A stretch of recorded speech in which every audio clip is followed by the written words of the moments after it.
Alright, so got a 1999 GMC. It's the same as the 2000. They're Sonomas. And it'll work for S10s as well. What we're gonna do is adjust the shifter cable.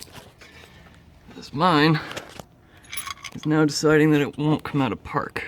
So, as you can see, what we're gonna do is we're gonna pull this out. I might have done it before, obviously. A pair of pliers is a much better idea. This is hard to do one-handed. I'm gonna set you down. All right, there we go.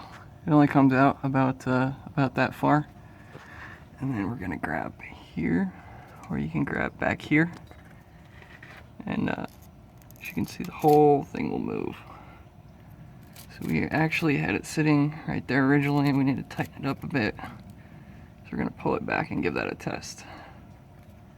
And we'll push this back in to lock. And you kind of just figure out where yours has to sit. And that's how you adjust your shifter cable on a Sonoma or GMC.